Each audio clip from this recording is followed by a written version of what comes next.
Hello साथियों, मैं BL लूणा मेरे यूट्यूब चैनल स्टडी टाइम में आपका हार्दिक स्वागत करता हूं। हम कफन कहानी पढ़ रहे हैं जो मुंशी प्रेमचंद की है। पिछली जो क्लास थी उसके अंदर हमने कफन कहानी के कुछ महत्वपूर्ण पॉइंट और जो मुंशी प्रेमचंद है उसके जीवन परिचय के बारे में देखा। आज इस क्लास के अंदर हम जो कफन कहानी है उसका मूल जो सार है वो देखेंगे, जो हमारे फर्स्ट ग्रेड के सिलेबस में दे रखा है। फर्स्ट ग्रेड के सिलेबस में हमारे 3 कहानियां ऐड है। एक है जो हमारी कफन कहानी है, एक पुरस्कार कहानी है जयशंकर प्रसाद की, और एक मन्नू भंडारी की यही सच है। 3 कहानियां, तीनों कहानियों को हम अच्छे से देखेंगे और इनमें से क्वेश्चन भी आते हैं। तो अगर आप मेरे चैनल पर पहली बार विजिट कर रहे हो तो चैनल को सब्सक्राइब कर ले, बेल आइकन को ऑल पे प्रेस कर ले, ताकि जब भी मैं कोई नया वीडियो अपलोड करूं तो उसका नोटिफिकेशन आपको तुरंत मिल सके। पीछे जितने भी वीडियो है जो फर्स्ट ग्रेड के सिलेबस से संबंधित है उसके लिए मैंने एक प्लेलिस्ट बना रखी है फर्स्ट ग्रेड के नाम से। उसमें सारी वीडियो है, अगर आपने नहीं देखी है तो आप जाकर उसको वॉच कर सकते हो। वीडियो को आप कंटिन्यू देखते रहे। प्रत्येक दिन शाम को 5:15 बजे वीडियो अपलोड हो जाती है, तो आप कंटिन्यू मेरे चैनल से जुड़े रहे। चैनल को सब्सक्राइब नहीं किया तो सब्सक्राइब जरूर करें। वीडियो पसंद आती है तो इसको लाइक करें, अपने दोस्तों के साथ में भी शेयर करें। किसी भी प्रकार का डाउट, कंफ्यूजन, कोई आपको गलती नजर आती है तो बिना शर्म संकोच के आप मेरे को कमेंट कर सकते हो, उसका उचित समाधान किया जाएगा। किसी भी प्रकार का आपका कोई क्वेश्चन हो तो भी आप मेरे को कमेंट कर सकते हो, पूछ सकते हो। बिना समय गंवाए हम शुरुआत करते हैं कफन कहानी का जो मूल सार है उसकी। तो देखिए, चमारों का कुनबा था। चमार का मतलब हो गया जिसको हम दलित बोलते हैं, जो नीची जाति से शूद्र है। तो चमारों का कुनबा था और सारे गांव में बदनाम। यानी जहां हमने पीछे जो क्लास थी कफन कहानी की शुरुआत की थी तो हमने पढ़ा है कि 3 पात्र इसके अंदर महत्वपूर्ण है। एक घीसू है जो पिता है, एक माधव है जो बेटा है, और एक जो माधव है उसकी पत्नी है बुधिया। ये 3 पात्र है। अब यहाँ पर घीसू और माधव की बात हो रही है तो कह रहा चमारों का कुनबा था और सारे गांव में बदनाम, यानी पूरे गांव में ये बदनाम थे।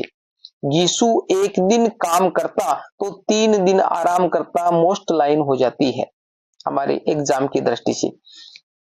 क्वेश्चन किस प्रकार का आएगा, पूछेगा यीशु एक दिन काम करता, खाली जगह छोड़ के, फिर आगे आएगा कितने दिन आराम करता, तो 3 दिन। अब इसको जब अच्छे से पढ़ के नहीं जाते तो हमारे दिमाग में आता ही नहीं, ये 3 दिन था, 2 दिन था, 5 दिन था, तो वो 3 दिन है। ठीक है, यीशु क्या करता है, जब किसी के काम करने के लिए जाता है तो वो एक दिन अगर काम करके आ जाता है तो फिर 3 दिन के लिए आराम करता है। इसी यीशु है, उसी तरह के लोग हमारे समाज में भी है। एक दिन काम करने के लिए जाते, फिर वो 3 दिनों के लिए आराम करते, यानी उसको जो पैसे मिलते उनसे वो फिर जैसे दारू पीते और कुछ काम करते। जब तक वो पैसे खत्म नहीं थे वो काम पर जाने का नाम ही नहीं लेते। बात आती है माधव की, जो यीशु का बेटा है। माधव इतना कामचोर था कि आधा घंटे काम करता तो घंटे भर चिलम पीता। तो ये दोनों लाइनें मोस्ट हो जाती है। यीशु तो एक दिन काम करता है तो 3 दिन आराम करता है, और माधव है उससे ज्यादा कामचोर, अगर आधा घंटा काम कर लेता है तो 1 घंटे बैठकर चिलम पीता है। बीड़ी होती है वो बीड़ी पीता है। तो अब देखिए इनको काम पर कौन लेके जाएगा। अगर भाई जो इसको माधव को काम पर लेके जाएगा तो ये आधा घंटा तो काम करेगा और फिर 1 घंटे बैठे हुए ये चिलम पिएगा। इसीलिए उन्हें कहीं मजदूरी नहीं मिलती थी। कहने का मतलब इन दोनों के जो व्यवहार और इनके जो लक्षण थे, उन लक्षणों की वजह से इन दोनों को कहीं पे भी मजदूरी नहीं मिलती थी, क्योंकि लोग पैसे देते तो इनको काम पर कौन लेके जाइए, तो काम करते ही नहीं थे, काम चोर थे। गांव में काम की कमी न थी, यानी गांव इतना बड़ा था, ऐसा था कि वहां पर कोई काम की कमी नहीं थी। किसानों का गांव था, मेहनती आदमी के लिए 50 काम थे। यानी गांव है वो किसानों का गांव था, और जो मेहनत करने वाले थे उनके लिए 50 काम थे। ऐसा नहीं है कि भाई काम नहीं मिलता है। जैसे मान लिया हम भाई फुर्सत में है तो हमारे को काम नहीं मिलता है, काम है नहीं तो क्या करें, काम है नहीं तो क्या करें। पर वही स्थिति अभी हो रही है जिस प्रकार बोल रहे हैं ना भाई, बेरोजगारी। तो बेरोजगारी बढ़ने का ये जो पढ़े लिखे लोग हैं उनके अलग काम वो कर नहीं सकते, वो सिर्फ एक सरकारी नौकरी पे निर्भर रहते। और सरकारी नौकरी का मतलब है 500 की जरूरत होगी तो 500 ही लगाए जाएंगे। अब आप 5 लाख बैठे हो तो 5 लाख को कहां लगाए, तो आप दूसरा कोई काम नहीं करते हो। और जो पूरा जो भंडाफोड़ है वो सरकार पे है कि वह सरकार नौकरियां नहीं देती है, तो किस किस को नौकरियां देगी। तो इसलिए खुद का काम भी आपके होना चाहिए। तो ये स्थिति, ये कामचोर थे, बाकी काम तो गांव में बहुत था, मगर इन दोनों को उसी वक्त बुलाते जब आदमियों से एक का काम पाकर भी संतोष कर लेने के सिवा और कोई चारा न। तो कब बुलाते, इनको बुलाते कि भाई जो काम है वो ये काम तो हाजिरी तो जैसे मान लिया 2 आदमियों की लेते, ये हाजिरी तो क्या लेते 2 आदमियों की, और काम एक ही आदमी का करते, उतना ही काम करते। जैसे मान लिया दिन के अंदर आज इन्होंने काम किया और फिर कल इन्होंने काम किया, 2 दिन इन्होंने काम किया, तो 2 दिन काम किया, तो उस 2 दिन के अंदर कोई दूसरा होता तो वो काम एक ही दिन में कर देता। ऐसा अगर किसी को करवाना हो तभी ही इसको बुलाते।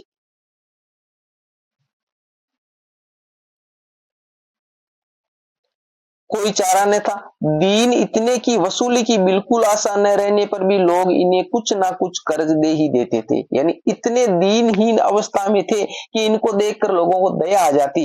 इनको पता था कि इनको अगर हम कुछ भी देंगे तो वापस लेने की कोई उम्मीद नहीं है, ये वापस देने वाले नहीं है। फिर भी इनकी स्थिति ऐसी थी कि लोग वो दया करके उसको कुछ ना कुछ दे देते थे।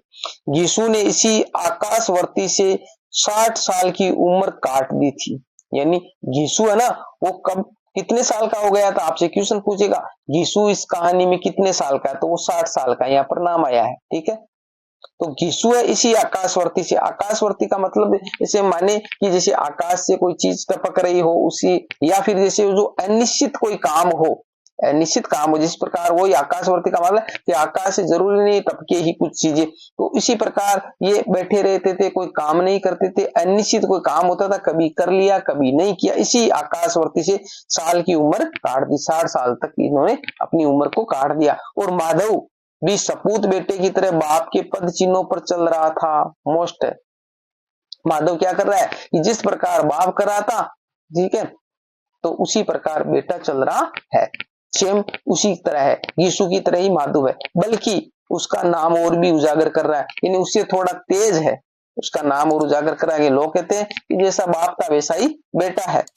यीशु की स्त्री का तो बहुत दिन हुए देहांत हो गया था। यानी यीशु है, यीशु कौन है, जो माधव का पिता है, उसकी जो पत्नी है, यानी जो माधव है उसकी माँ की बात हो रही है, उसका देहांत तो कुछ बहुत दिनों पहले ही हो गया था। माधव का विवाह पिछले साल हुआ था। मोस्ट लाइन है, माधव का विवाह कब हुआ था, पिछले साल ही हुआ था, तो 1 साल पहले हुआ था। ऐसे ही क्वेश्चन यहाँ से बनाएंगे, एक एक लाइन को आपको ध्यान में रखना है। और वैसे भी मैंने यहाँ पर वही महत्वपूर्ण पॉइंट लिए, फालतू इसमें कचरा ऐड किया ही नहीं है। जब से ये औरत आई थी उसने इस खानदान में व्यवस्था की नींव डाली थी। पीछे वाली क्लास में भी हमने ये लाइन ले रखी है कि जब से ये औरत आई थी, क्योंकि जो माधव है उसकी माँ का तो देहांत हो गया था, तो फिर ये दोनों बाप बेटे ही रह रहे थे। तो जब से ये औरत आई थी, कौन सी औरत, जो यहाँ पर बात हो रही, यहाँ से आएगा, जब से ये औरत आई थी उसने इस खानदान में व्यवस्था की नींव डाली थी, तो वहां पर आएगा माधव की माँ, माधव की पत्नी, यीशु की पत्नी, इस प्रकार के नाम आएंगे। तो यहाँ पर बुधिया की बात हो रही है, और बुधिया कौन है, बुधिया है वो माधव की पत्नी है, माधव की पत्नी है, तो उसकी बात हो रही है यहाँ पर। आगे देख, कोई कार्य करने को बुलाता तो निर्व्याज भाव से दुगुनी मजदूरी मांगते। देखिए, अब जब यीशु को और माधव को कोई काम पर बुलाता कि भाई मेरे ये कोई काम करना है, कोई मजदूरी है वो करनी है, तो ये क्या करते, जैसे और लोग किसी के काम के 500 रुपए ले रहे, तो ये कितने बताते, ये 1000 बताते। 1000 रुपए लेंगे तो इनको कोई काम पर ही नहीं लेके जाता। क्यों, कि इनको तो काम करना ही नहीं, ये तो कामचोर है, काम पर जाना ही नहीं चाहते थे। मेरी औरत जब मरी थी तो मैं 3 दिन तक उसके पास से हिला तक नहीं था। ये बात किसने कही है, ये लाइन देकर पूछेंगे। मेरी औरत जब मरी थी तो मैं 3 दिन तक उसके पास से हिला तक नहीं था। तो ये बात है, वो कह रहा है यीशु। ये कौन कह रहा है, यीशु कह रहा है। किसको कह रहा है, माधव को कह रहा है, माधव को कह रहा है ये मैं 3 दिन तक उसके पास में ही बैठा रहा। मैं सोचता हूं कोई बाल बच्चा हुआ तो क्या होगा, सोंठ गुड़ तेल कुछ भी तो नहीं है घर में, माधव ने कहा। मैं सोचता हूँ कोई बाल बच्चा हुआ तो क्या होगा, सौंठ गुड़ तेल कुछ भी तो नहीं है घर में, माधव ने कहा।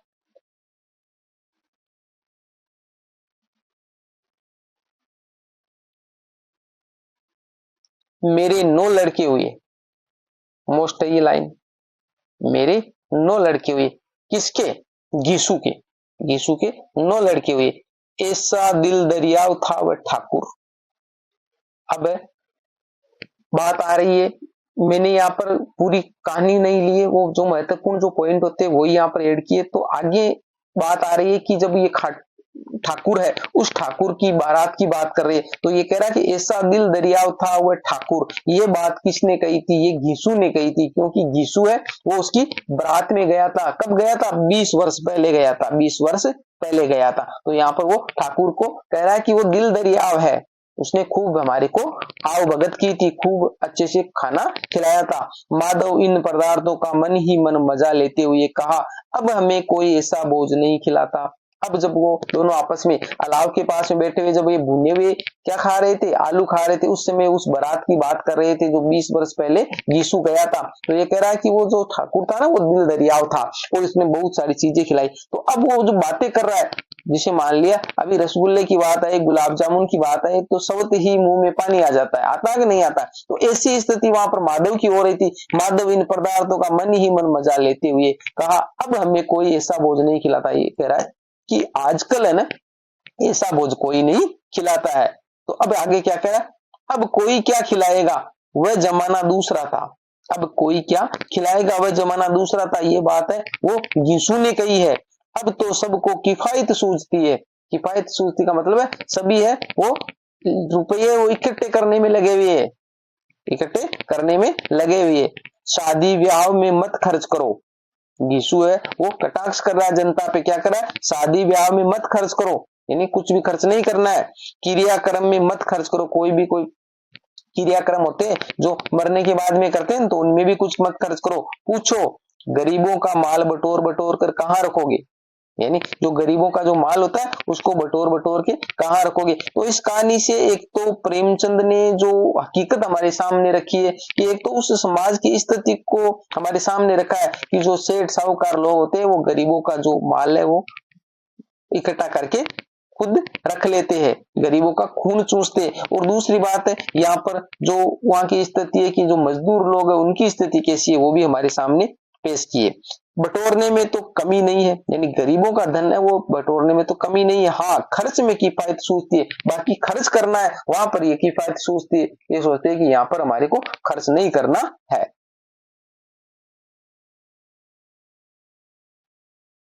तुमने 20 पूरियां खाई होगी।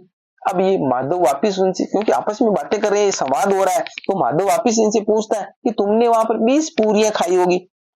ये क्या कह रहा है वापिस, गीसू क्या कह रहा है, 20 से ज्यादा खाई थी, मैं 50 खा जाता, यानी 50 खा जाता, 50 से कम मैंने न खाई होगी। यानी ये तो कह रहा, माधव कह रहा है कि तुमने 20 पूरियां खाई होगी। ये बाप बेटे आपस में बातें कर रहे हैं, परंतु यहाँ पर वापिस घीसू क्या कह रहा है कि नहीं, मैं 20 से ज्यादा खा जाता, 50 खा जाता, और मेरे को याद है कि मैंने 50 पूरियां तो खाई है। तू तो मेरा आधा भी नहीं है, ये माधव के लिए कह रहा है कि तू तो मेरा, मैं इतना बड़ा हूं, उस टाइम इतना हट्टा कट्टा था, तू तो मेरा अभी आधा ही नहीं है।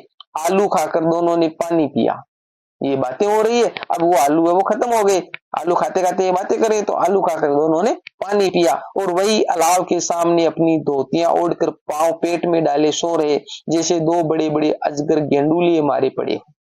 गेंडुलिए का मतलब जिस प्रकार अजगर इस प्रकार सोता रहता है ना, इसे गोल। तो ये कह रहा है कि दोनों आलू खाकर उस अलाव के पास में ही अपनी जो धोतियां उनको ओढ़ कर, क्योंकि इनके पास में ओढ़ने के लिए बिस्तर नहीं थे, तो उनको पेट में जैसे पैर डाल के, इस प्रकार पैर होते हैं हमारे ये भाई, जैसे मान लीजिए पैर है तो इनको ऐसे पैरों में पेट में डालकर इसके सो रहे हैं। और कैसे लग रहे हैं दोनों, अजगर की तरह किसको बताया गया है, अजगर की तरह किसको बताया गया है, कफन कहानी के आधार पर बताए तो माधव और यीशु दोनों को बताया गया, जैसे बड़े बड़े अजगर गेंडुए लिए मरे पड़े हो। सवेरे माधव ने कोठरी में जाकर देखा, सवेरे जब उठे तो माधव ने कोठरी में जाकर देखा तो उसकी स्त्री ठंडी हो गई थी, कहने का मतलब बुढ़िया है वो इस संसार को छोड़कर चली गई थी। कितना मार्मिक दृश्य है कि एक स्त्री है, वो प्रसव पीड़ा से पूरी रात करहा रही थी और सुबह तक उसकी जान चली जाती है। उसके पेट में बच्चा मर गया था, क्योंकि जब वो मर गई तो उसके पेट में जो बच्चा था वो भी मर गया था। माधव भागा हुआ यीशु के पास आया। बाहर जो यीशु सो रहा था, तो माधव कोठरी से बाहर आया और यीशु के पास आया। फिर दोनों जोर जोर से हाय हाय करने और छाती पीटने लगे, दोनों रोने लगे। मगर ज्यादा रोने पीटने का अवसर न था, परंतु ज्यादा रोने धोने का उसके पास में टाइम नहीं था। कफन की और लकड़ी की फिक्र करनी थी। भाई जो खत्म हो गई है उसको जलाने की लकड़ी चाहिए, उसको ओढ़ाने के लिए कफन चाहिए, तो उसकी व्यवस्था भी करनी थी। उनके पास में तो फूटी कौड़ी भी नहीं है। घर में तो पैसा इस तरह गायब था जैसे चील के घोंसले में मांस। मोस्ट है ये लाइन। घर में पैसा किस तरह गायब था? चील के घोंसले में मांस। जिस प्रकार एक चील होती है तो उसके घोंसले में हम उम्मीद करें कि वहां पर हमारे को मांस मिल जाए, क्योंकि वो तो पहले से खा पी के मस्त रहती है। बाप बेटे रोते हुए गांव के जमींदार के पास गए। जब बुदिया की मृत्यु हो गई थी, यीशु की वो माधव है, उसकी पत्नी की जब मृत्यु हो गई थी, तो यीशु और माधव रोते हुए किसके पास गए? ठाकुर के पास, जमींदार के पास, बनिया के पास, ऐसे ऑप्शन आएंगे। तो वो जमींदार के पास गए थे। किसके पास गए थे? जमींदार के पास। ये बातें याद रखनी है। आगे देखो, वह इन दोनों की सूरत से नफरत करते थे। वहां पर लाइन आएगी, वह इन दोनों की सूरत से नफरत करते थे। यहाँ पर वह किसके लिए आया है? वह आया है जमींदार के लिए। जमींदार यीशु और माधव की शक्ल से नफरत करता था। कई बार इन्हें अपने हाथों से पीट चुके थे। चोरी करने के लिए, वादे पर काम पर न आने के लिए पूछा क्या है? बेगिसुआ बेगिसुआ रोता क्यों है? कहने का मतलब, जब ये दोनों उस जमींदार के पास में गए तो वो जमींदार इन दोनों की शक्लों से नफरत करता था। क्यों नफरत करता था? कई बार तो इसको पीट चुका था। क्यों पीट चुका था? ये चोरी करते थे, ये काम पर जब बुलाते थे तो समय पे नहीं आते थे। इन कारणों की वजह से कई बार वो है इसको पीट चुका था। अब जब ये गए तो उन्होंने पूछा, बे घिसुआ रोता क्यों है? यानी घिसू से पूछता है जमींदार कि रोता क्यों है? तो घिसू क्या कहता है? घिसू ने जमीन पर सिर रखकर आंखों में आंसू भरे हुए कहा, सरकार बड़ी विपत्ति में हूं, माधव की घरवाली रात में गुजर गई। यानी जमींदार से कह रहा है कि सरकार, इनको यही चाह रहा था कि भाई वहां जाएंगे तो वही हमारे को पैसे दे देंगे, बाकी कोई पैसे देने वाले नहीं है। तो ये कह रहा है कि सरकार बड़ी विपत्ति में हूं, माधव की जो पत्नी है, घरवाली है, वो रात को गुजर गई है। जमींदार साहब दयालु थे, यानी उन्हें पता था कि वो गुजर गई तो इनके पास में तो कुछ है नहीं, अब लकड़ी है, वो कफन है, वो कहां से लेके आएंगे, तो वो व्यवस्था करनी है। तो जमींदार साहब दयालु थे, मगर घीसू पर दया करना काले कंबल पर रंग चढ़ाना था। यानी जमींदार दयालु थे, जब भी किसी को देखते थे तो उनको दया आ जाती थी। पर ये घीसू और माधव इतने ठीक थे कि इन पे दया आना कि काले कंबल पर रंग चढ़ाना, यानी काले कंबल पे रंग नहीं चढ़ा सकते, ऐसी स्थिति इनकी थी। यानी इसको कुछ नहीं लगता था, कुछ भी कहो उसको कोई फर्क नहीं पड़ता था।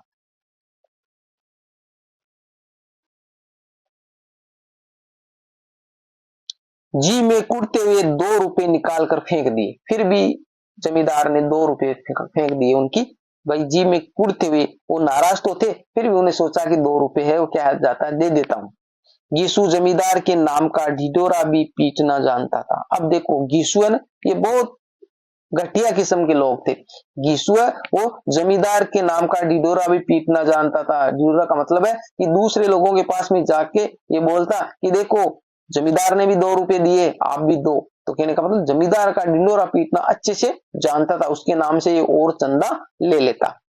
किसी ने 2 आने दिए, किसी ने 4 आने। 1 घंटे में गीसू के पास 5 रुपए हो गए। आपसे पूछेंगे गीसू और माधव जब पैसे इकट्ठे करने के लिए गए थे तो गीसू के पास में कितने रुपए इकट्ठे हो गए थे कफन के लिए? तो 5 रुपए इकट्ठे हो गए थे। जमींदार ने कितने रुपए दिए? 2 रुपए दिए थे। ये क्वेश्चन आएंगे, ऐसे ही क्वेश्चन बनाएंगे इनमें से। कि अच्छी रकम जमा हो गई, यानी 5 रुपए की अच्छी रकम जमा हो गई, और उस टाइम 5 रुपए है वो बहुत बड़ी रकम थी। कहीं से अनाज मिल गया, कहीं से लकड़ी, और दोपहर में गीसू और माधव बाजार से कफन लाने चले। यानी किसी ने लकड़ी दे दी, किसी ने अनाज दे दिया, ऐसे करके काफी सामान उसके पास में इकट्ठा हो गए। और अब दोपहर हो गया, दोपहर हो गया, क्योंकि ये सुबह गए थे, भाई रात को है वो जो माधव है उसकी पत्नी की मृत्यु हो गई थी, सुबह उन्होंने देखा कि भाई वो खत्म हो गई, तो वो रोते हुए फिर सुबह के टाइम में जमींदार के पास में गए थे, तो जमींदार ने इसको 2 रुपए दिए। उसके बाद में ये घूमते फिरते काफी अनाज और रुपए इकट्ठे कर लिए। 5 रुपए जब हो गए तो ये कफन लेने के लिए बाजार में गए दोपहर के। गीसू और माधव बाजार से कफन लाने के लिए गए दोपहर के। तो आपसे पूछेगा गीसू और माधव किस टाइम कफन लेने के लिए बाजार गए थे, तो देखो दोपहर को गीसू और माधव बाजार से कफन लाने के लिए। कहानी को अच्छे से पढ़ना, एक एक पॉइंट महत्वपूर्ण है। बाजार में पहुंचकर गीसू बोला, लकड़ी तो उसे जलाने भर को मिल गई। यानी बाजार में पहुंचकर गीसू क्या कहता है, जो बाप है वो कहता है लकड़ी तो उसको जलाने के लिए मिल गई, लोगों ने दे दिए। क्यों माधव, माधव से पूछ रहा है कि क्यों माधव। माधव बोला हाँ लकड़ी तो बहुत है, वह लकड़ी इतनी है उससे काम चल जाएगा। अब कफन चाहिए,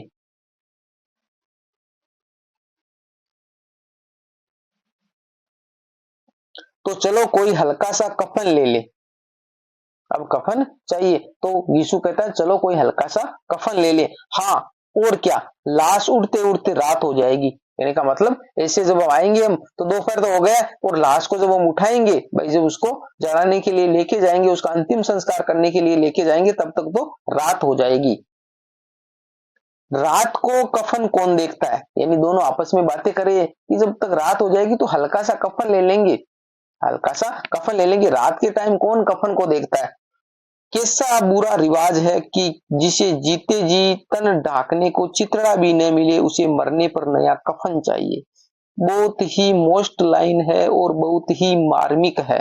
ये प्रेमचंद यीशु और माधव के माध्यम से हमारे को एक बहुत बड़ा संदेश देना चाह रहा है कि उस टाइम की कैसी स्थिति है और आज की भी स्थिति यही है हमारे समाज की, कि जब तक आदमी जीवित रहता है तब तक उसको कुछ नहीं मिलता है, और मरने के बाद में लोग है वो सहानुभूति दिखाते या नहीं दिखाते। तो उस टाइम की कंडीशन और आज की कंडीशन सेम ही। तो ये कह रहा है कैसा बुरा रिवाज है जिसको जीते जी तन ढकने को चितड़ा भी ना मिले। चितड़ा का मतलब जो कपड़ा, उसे मरने पर नया कफन चाहिए, नया कपड़ा चाहिए। कफन लाश के साथ जल ही तो जाता है।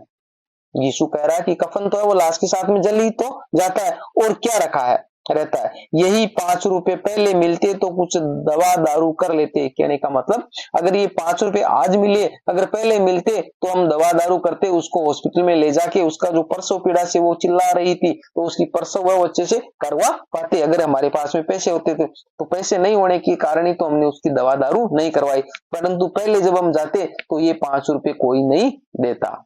अब जब हमने कहा कि वो खत्म हो गई है तो उस स्वानुभूति के तहत ये हमारे को मिल रहे हैं।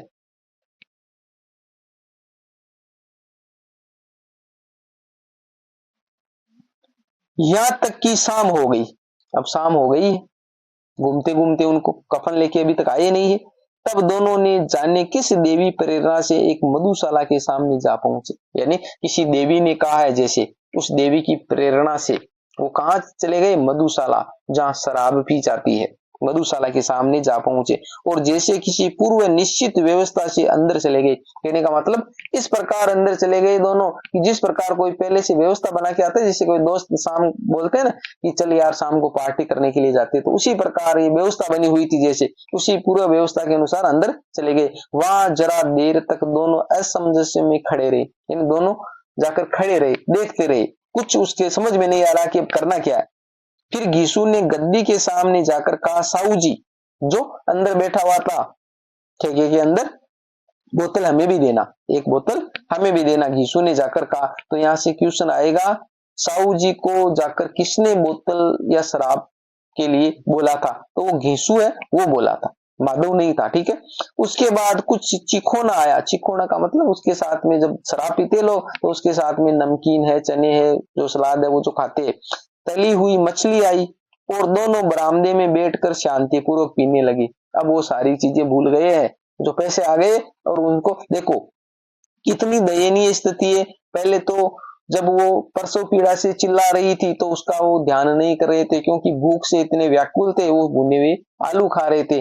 और अब उनके पास में पैसे आ गए तो उस दुख दर्द को भूल गए कि वहां पर वो मरी पड़ी है। वो पैसे आ गए तो अब ये दारू पीने में, क्योंकि इनकी एक लालसा है, ये कमियां है इनके अंदर, जिस प्रकार आदमी के अंदर कुछ कमियां होती है तो उसको फिर कुछ दिखाई नहीं देता है। तो यही स्थिति उस टाइम की है समाज की, जो प्रेमचंद हमारे को समझाना चाह रहा है कि दोनों बरामदे में बैठकर शांतिपूर्वक पीने लगे। कहीं कुंजियां ताबड़तोड़ पीने के बाद दोनों सरूर में आ गए। कुंजिया का मतलब जो पेक बनाते हैं ना, वो पेक लगाने के बाद में, काफी पेक लगाने के बाद में दोनों सरूर में, यानी मस्त, उनको सरूर का मतलब होता है नशा, दोनों को अच्छा नशा हो गया।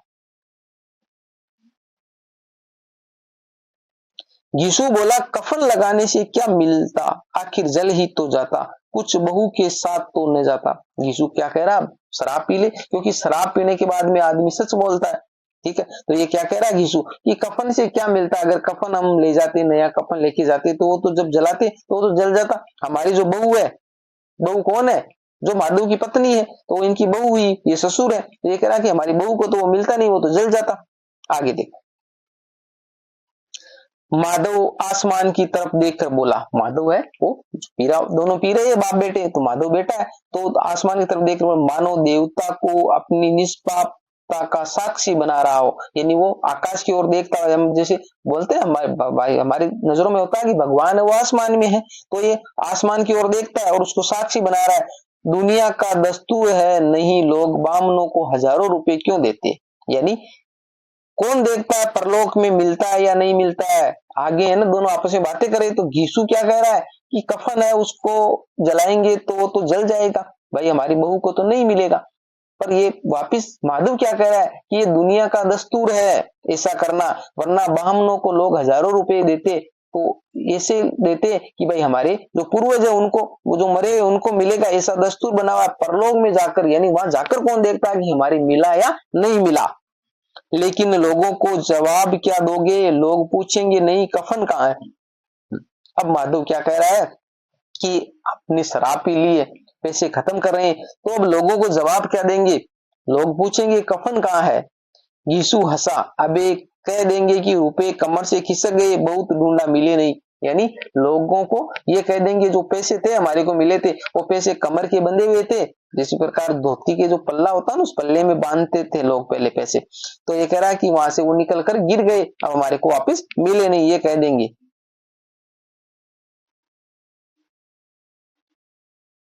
माधव बोला, बड़ी अच्छी थी, बेचारी मरी तो खूब खिला पिला कर। यानी माधव है वो क्या कह रहा है कि वो बड़ी अच्छी थी, अगर मर भी गई ना तो भी खूब खिला पिला कर, क्योंकि उसकी वजह से ही तो पैसे मिले हैं, तो मरी तब भी वो बहुत खिला पिला कर मरी है। पूरा 1.5 रुपया खर्च हो गया, ऐसे पीते और खाते हुए उनके 1.5 रुपया वो खर्च हो गया, सिर्फ थोड़े से पैसे बचे रहे। अब थोड़े से पैसे ही और बचे, 1.5 रुपया तो उन्होंने खर्च कर दिया। तो आपसे पूछेंगे माधव और घीसू शराब पीने में कितने रुपए खर्च कर दिए, तो 1.5 रुपये खर्च कर दिए। ये महत्वपूर्ण है। कुल रुपए उनके पास में 5 रुपए थे, 1.5 रुपये उन्होंने दारू और चखने में खर्च कर दिए थे, 2 रुपए है वो जमींदार ने दिए थे। न जवाबदेही का खौफ, न बदनामी की फिक्र, यानी ना तो कोई जवाबदेही है कि वो 5 रुपए आपको, भाई जब ठाकुर आएगा, सॉरी वो जमींदार आएगा तो कहा 2 रुपए तो मैंने दिए थे और जो लोगों ने उन्हें दिए थे, फिर आपको इतना पैसे दिए थे, फिर आप कफन लेके नहीं आए, तो क्या उसकी एक जवाबदेही बनती है। तो उनको कोई जवाबदेही का खौफ नहीं है, वो पूछेंगे तो क्या कहेंगे, कोई लाज शर्म नहीं है, न बदनामी का फिक्र है, कोई बदनामी का भी उसको डर नहीं है। यीशु दार्शनिक भाव से बोला, हमारी आत्मा प्रसन्न हो रही है, तो क्या उसे पुण्य न होगा। माधव ने श्रद्धा से सिर झुकाकर तस्दीक की, जरूर से जरूर होगा। यानी यीशु क्या कह रहा है, दार्शनिक भाव से बोल रहा है कि हमारी आत्मा प्रसन्न हो रही है। क्यों प्रसन्न हो रही है, मस्त दारू पी रहे हैं, चकने खा रहे हैं, ठीक है, तो हमारी आत्मा प्रसन्न हो रही है। तो अगर हमारी आत्मा प्रसन्न होती है तो क्यों ना है उसको पुण्य मिलेगा। जिस प्रकार हम कुछ भलाई का काम करते हैं तो उससे आगे वाले की, जैसे कोई गरीब को हम कुछ देते हैं दान दक्षिणा, तो उसकी आत्मा खुश होती है। तो यह कह रहा है कि हमारी भी आत्मा खुश हो रही है, तो उसको पुण्य जरूर मिलेगा। किसको पुण्य मिलेगा, जो माधव है उसकी पत्नी को। ने श्रद्धा से सिर झुकाकर तस्दीक की, जरूर होगा। यानी माधव भी उसके पक्ष में है कि जरूर उसको पुण्य मिलेगा। भगवान तुम अंतर्यामी हो, उसे बेकूट ले जाना। भगवान से कह रहा है कि तुम अंतर्यामी हो, उसको बेकूट ले जाना। बेकूट का मतलब स्वर्ग में ले जाना। एक क्षण के बाद माधव के मन में एक शंका जागी। यानी एक क्षण, थोड़े देर के बाद में माधव के मन में ऐसी वापिस एक शंका जगी। बोला, क्यों दादा, हम लोग भी एक न एक दिन वहां जाएंगे ही। यानी फिर आपस में एक विचार आया कि एक दिन तो तू भी मरेगा, यानी उस दादा यानी बाप को ये दादा कह रहा है, बाप को क्या कह रहा है, दादा कह रहा है, तो दादा एक दिन तो तू भी मरेगा और मैं भी मरूंगा, तो उस जगह जाएंगे जिस जगह आज हमारी जो बुधिया गई है, जो माधव की पत्नी है। यीशु ने इस भोले भाले सवाल का कुछ उत्तर न दिया, यानी यीशु को अब समझ में आ गया था, यीशु कुछ ना बोला, चुपचाप रहा।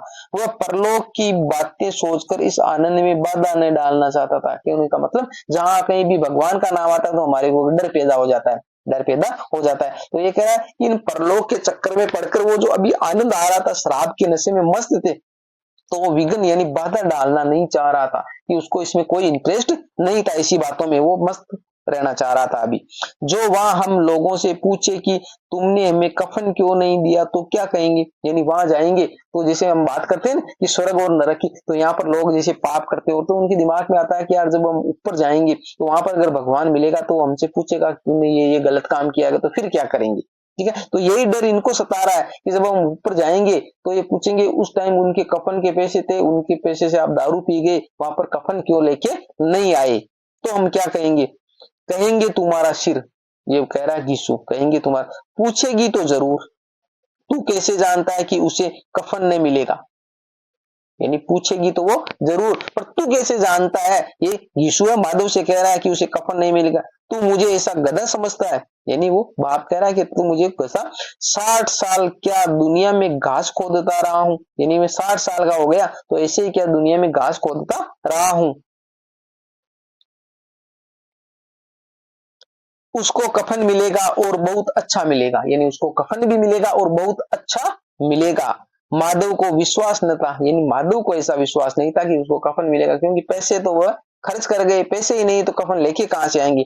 बोला कौन देगा रुपये, तो तुमने चट कर दिए, कि रुपये तो तुमने चट कर दिए, यीशु है वो तो रुपये दारू पीने में मस्त था और पूरे रुपए खर्च करे, तो माधव बोल रहा है कि कौन देगा रुपये, तो तुमने चट कर दिए, यानी सारे रुपए खर्च कर दिए। वह तो मुझसे पूछेगी, उसकी मांग में तो सिंदूर मैंने डाला, यानी तेरे को कौन पूछेगा, यानी उसकी पति तो मैं हूं, उसकी मांग में तो सिंदूर मैंने डाला, तो वो मुझसे पूछेगी कि तुमने वो कफन लेके क्यों नहीं आए। भरपेट खाकर माधव ने बची हुई पूड़ियों का पत्तल उठाकर एक भिखारी को दे दिया, देखो दानी बन रहे हैं यहाँ पर, दानी बन रहे हैं, मोस्ट है, यानी खुद ने भरपेट खा लिया, इतने मस्त हो गए, अब उसको कुछ भी अंदर जाने की जगह नहीं बची है, पेट में पूरा ठूस ठूस के भर लिया है, तो जो पूड़ियां बच गई उसको इन्होंने भिखारी को दे दिया।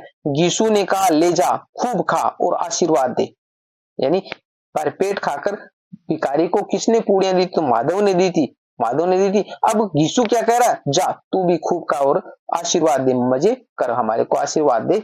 आगे देखो, माधव ने फिर आसमान की तरफ देखकर कहा वह बेकूट में जाएगी दादा, यानी अब माधव वापिस क्या कह रहा है कि वो बेकूट में जाएगी दादा, दादा का मतलब यहाँ पर बाप के लिए आया है, यीशु के लिए आया है, तो आप यहाँ से क्वेश्चन पूछेंगे।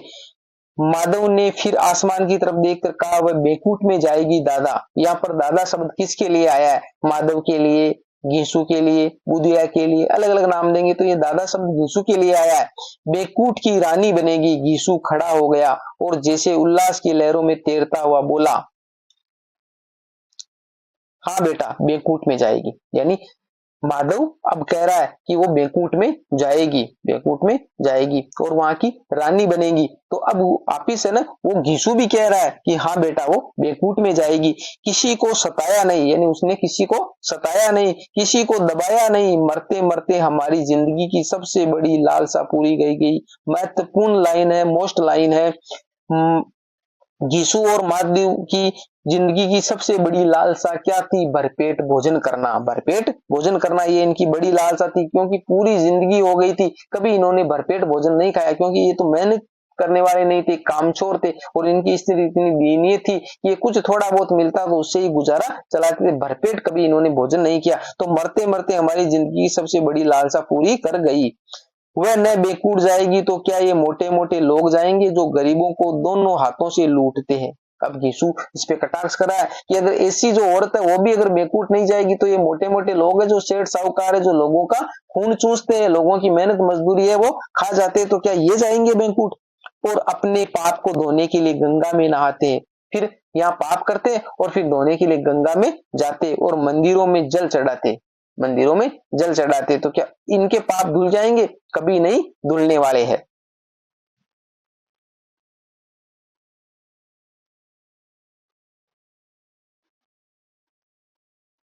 श्रद्धालुता का यही रंग तुरंत ही बदल गया। अस्थिरता नशे की खासियत है, यानी अस्थिरता वो नशे की खासियत है, नशा वो लंबे टाइम तक नहीं रहता है। तो ये कह रहा श्रद्धालुता का ये रंग तुरंत ही बदल गया, क्योंकि वो नशा वो उतर गया। दुख और निराशा का दौरा हुआ, अब उनको वापिस याद आता है। वो नशा जब उतर जाता है तो वापिस याद आता है कि घर में वो दिया पड़ी हुई है, मरी हुई है। माधव बोला, मगर दादा बेचारी ने जिंदगी में बड़ा दुख भोगा, यानी वो बहुत दुख पाकर गई है, कितना दुख झेलकर मरी है। वह आंखों पर हाथ रखकर रोने लगा, वापिस रोने लगे। क्योंकि आदमी, जब भी आदमी को गुस्सा आता है, कोई टेंशन होता है, तो आदमी क्या करता है? शराब पीता है। और ये एक शराब की खासियत है कि शराब है वो सिर्फ नशा है ना, वो जब चढ़ता है तो वो कुछ जो हमारे सामने चीजें होती है उसको भुलाने का काम करती है, न कि मिटाने का काम करती है। शराब सिर्फ हमारे को कुछ देर के लिए सुकून दे देगी, कुछ देर के लिए भुला देगी, बाकी जो मिटाएगी नहीं। ठीक है, तो ये कह रहा है आंखों पर हाथ रखकर रोने लगा। चीखे मार मार कर घीसू ने समझाया, क्यों रोता है बेटा, खुश हो कि वह माया जाल से मुक्त हो गई, यानी तू रो मत, वो अपने माया जाल से मुक्त हो गई, जंजाल से छूट गई, बड़ी भाग्यवान थी जो इतनी जल्द माया मोह से बंधन तोड़ दिए। कहने का मतलब वो बहुत भाग्यवान थी। तो इस संसार में हम कितने कष्ट भोग रहे हैं, वो कितने दिनों के लिए आई और जल्दी इस मोह माया से मुक्त हो गई, तो इसलिए तेरे को रोना नहीं है। और दोनों खड़े होकर गाने लगे, ठगीनी क्यों नैना झमकावे ठगीनी, यानी ये गाना है, दोनों खड़े होकर आपस में नाचने लगे और गाने लगे। और इसी लाइन के साथ में ये कहानी है वो खत्म हो जाती है। तो मैंने इसको अच्छे से समझाने की कोशिश की, जितने महत्वपूर्ण पॉइंट बनते थे, और उम्मीद है कि जो क्वेश्चन आएगा एग्जाम में जो मैंने लिए वहां से आपका क्वेश्चन बन जाएगा। पूरी कहानी पढ़ने की आपको जरूरत नहीं है। अब आगे कुछ महत्वपूर्ण क्वेश्चन भी है, वो भी देख लेते हैं। तो मैंने छांट के कुछ क्वेश्चन बनाए, महत्वपूर्ण जो प्रश्न है। यीशु के अनुसार माधव की पत्नी को पुण्य क्यों मिलेगा, यानी उसको पुण्य क्यों मिलेगा? तो उत्तर है क्योंकि उनकी आत्मा प्रसन्न हो रही थी, क्योंकि वो अच्छे से खा पी रहे थे तो उनकी आत्मा प्रसन्न हो रही थी, इसलिए यीशु है उनके अनुसार है माधव की पत्नी को पुण्य मिलेगा। कफन कहानी में लकड़ियां तोड़कर कौन लाता था? यीशु, यानी ये जंगल से लकड़ियां तोड़ के लाते थे और उससे गुजारा चलाते, तो यीशु है वो लकड़ियां तोड़कर लाता था। कफन कहानी में घीसू की कितनी उम्र का जिक्र हुआ है? 60 वर्ष का। घीसू 60 वर्ष का हो गया है। चुड़ैल का पिसाद उतारने के लिए ओझा कितने रुपए लेता था? आगे इसका आंसर, यानी चुड़ैल का पिसाद उतारने के लिए ओझा होता है ना, वो कितने रुपए लेता था? 2 रुपए, यानी चुड़ैल का पिसाद उतारने के लिए, जैसे किसी भी जो जादू टोना हो जाता है ना, तो वो मंत्र उच्चारण करते हैं, तो उनके लिए जो ओझा वो 2 रुपए लेता था। तो 2 रुपए ये लेता था, 2 रुपए ही जमींदार ने उनको कफन के लिए दिए थे, 5 रुपए उनके पास कुल हो गए थे, 1.5 रुपए उन्होंने शराब में खर्च कर दिए थे। तो ये सारे पैसे आपको अलग अलग याद रखना है। किस विद्वान ने कफन कहानी पर मार्क्सवाद का प्रभाव माना है? आचार्य हजारी प्रसाद द्विवेदी ने। मोस्ट है ये लाइन, ठीक है। किस विद्वान ने कफन कहानी पर मार्क्सवाद का प्रभाव माना? मार्क्सवाद मैंने बताया प्रगतिवाद, साम्यवाद, यही मार्क्सवाद है। राजनीति का जो मार्क्सवाद है वो हमारे हिंदी साहित्य का प्रगतिवाद है। तो आचार्य हजारी प्रसाद द्विवेदी ने इस पे मार्क्सवाद का प्रभाव माना है। ठगीनी क्यों नैना झमकावे, ये पंक्ति किसकी है? तो ये कबीरदास की पंक्ति है, जो लास्ट में, कहानी के लास्ट में आती है। मरते मरते हमारी जिंदगी की सबसे बड़ी लालसा पूरी कर गई, इस पंक्ति में किस लालसा की ओर संकेत किया गया है? भरपेट स्वादिष्ट भोजन खाने का, यानी जो भरपेट स्वादिष्ट भोजन मिला वो इसकी अंतिम लालसा थी जिंदगी की, कि हम अच्छे से भरपेट भोजन कर सके। तो उम्मीद करता हूं ये कहानी आपको पसंद आई होगी, अच्छे से समझ में आई होगी। किसी भी प्रकार का डाउट, कंफ्यूजन रहता है तो आप मेरे को कमेंट कर सकते हो। अभी तक आपने चैनल को सब्सक्राइब नहीं किया तो सब्सक्राइब जरूर कर ले। और आप वीडियो देखते हो पर लाइक नहीं करते हो, लाइक करें। वीडियो बनाने में मेहनत लगती है, अच्छे से कंटेंट को है वो इकट्ठा करना पड़ता है, बहुत सारा समय खराब होता है, तो आप लाइक जरूर करें। लाइक में आपका कुछ नहीं जाता है, हमारा मोटिवेशन बढ़ता है। मिलते हैं अगली वीडियो में, तब तक के लिए जय भीम, जय भारत।